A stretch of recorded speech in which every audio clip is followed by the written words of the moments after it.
Sur Europe 1 avec Thomas Hill, avec votre invité Thomas Plantu. Et à 9h30, c'est l'heure du journal des médias de Julien Pichenet. Et on commence avec le buzz de la journée d'hier. Michel Sardou qui s'énerve contre BFM TV, mais qui se trompe de numéro en voulant appeler en fait Marc-Olivier Fogiel. Le chanteur n'était pas satisfait de la photo choisie par BFM TV pour illustrer ce documentaire qui lui est consacré et diffusé par la chaîne. Il s'agit d'une photo en noir et blanc des années 70 sur laquelle il fait un doigt d'honneur. Michel Sardou la trouve inappropriée.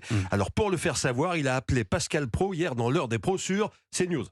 Je sais que les gens de BFM regardent beaucoup CNews et vous avez raison de passer par notre antenne mais peut-être que vous auriez appelé Marc-Olivier Fogiel pour ne pas le nommer, il vous aurait répondu.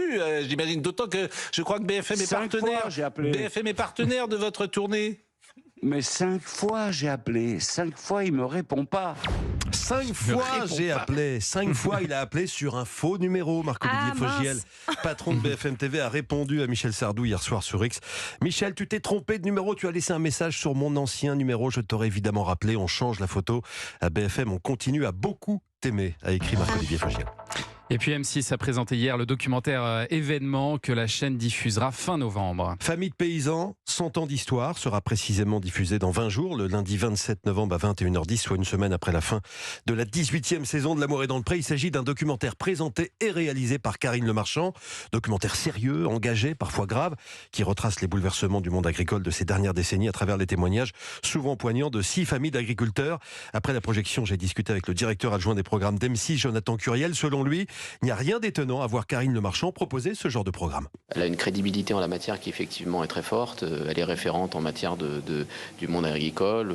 Elle a un rôle clé à la fois pour le grand public dans le monde de l'agriculture et elle est référente en la matière. Et par ailleurs, j'ajoute qu'en tant que productrice, elle nous produit des documentaires de très grande qualité. Et celui d'aujourd'hui qui est très engagé, très fort, à la fois émouvant et humain et très réussi. Alors, on en reparlera évidemment dans Culture Média. Je précise qu'après la présentation du documentaire qui a eu lieu au ministère de l'Agriculture, Karine Le Marchand a été promue en présence de nombreux agriculteurs, officiers de l'ordre du mérite agricole. Elle a été déjà pour l'instant chevalier. La voilà officier.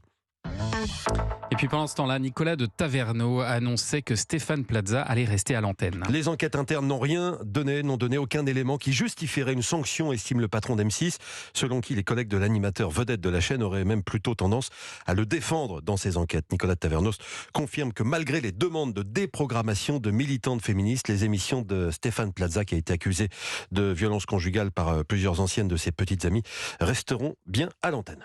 Et puis les suites de l'affaire Guillaume Meurice, il a écopé d'un avertissement hier. Avertissement émis par la direction de France Inter et que Guillaume Meurice conteste. Guillaume Meurice dans la tourmente après cette chronique d'il y a 8 jours dans laquelle il comparait le Premier ministre israélien Benjamin Netanyahou à un nazi sans prépuce. Je vais contester cet avertissement en justice. Je n'ai fait que mon métier, a répondu l'humoriste qui refuse de présenter des excuses. C'est ce qu'on lui avait conseillé pourtant.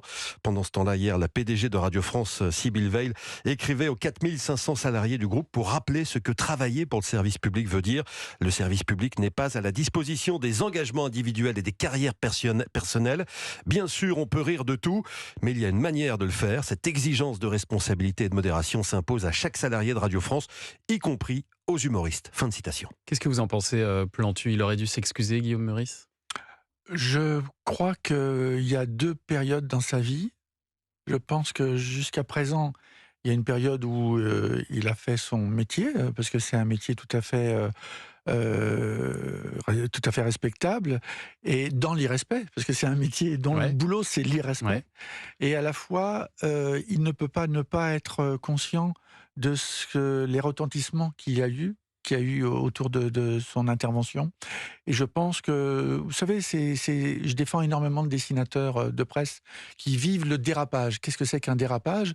C'est essayer de flirter avec la ligne rouge et d'essayer de dépasser la ligne rouge de temps en temps. Et puis, il y a un moment, il faut se dire, c'est d'ailleurs la raison pour laquelle on avait créé Cartooning for Peace, Dessin pour la paix, avec Kofi Annan.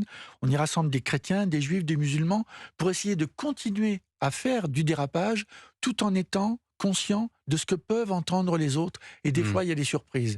Et c'est comme ça que j'ai appris que, par exemple, à ma grande surprise, de voir que quand il y a eu les dessinateurs danois qui avaient fait les portraits de Mahomet, il y a eu 1,5 milliard de musulmans qui ont réagi à ces dessins. Et je me suis dit, qu'est-ce qui s'est passé ? Et là, il faut comprendre qu'aujourd'hui, avec les réseaux sociaux, on ne peut plus dire exactement ce qu'on faisait comme avant. Et donc maintenant, il faut être conscient qu'il peut y avoir des gens qui comprennent différemment, et donc il faut l'entendre.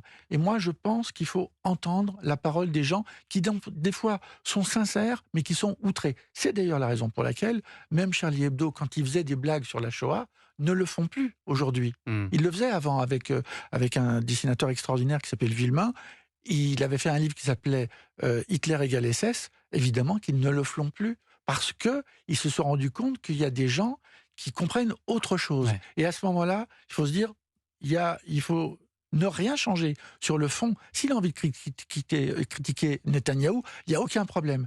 Mais il faut entendre ce que disent les autres. Et c'est pour ça que je pense que ce Guillaume Meurice, il va changer son fusil d'épaule dans les mois qui viennent. Il ne le sait pas forcément, mais j'en suis persuadé. Allez, on termine ce journal des médias par un anniversaire maintenant. L'un des plus célèbres programmes de la télévision française fête aujourd'hui ses 35 ans. Attention, top. Je suis un jeu télévisé né le 7 novembre 1988. Il y a donc 35 ans jour pour jour, diffusé alors du lundi au vendredi à 18h30 sur France 3. Je suis un jeu de rapidité. Le but est de répondre le plus rapidement possible à des questions de culture générale. Je suis présenté à l'époque par Julien Lepers. Je suis... Question pour un champion, bien sûr.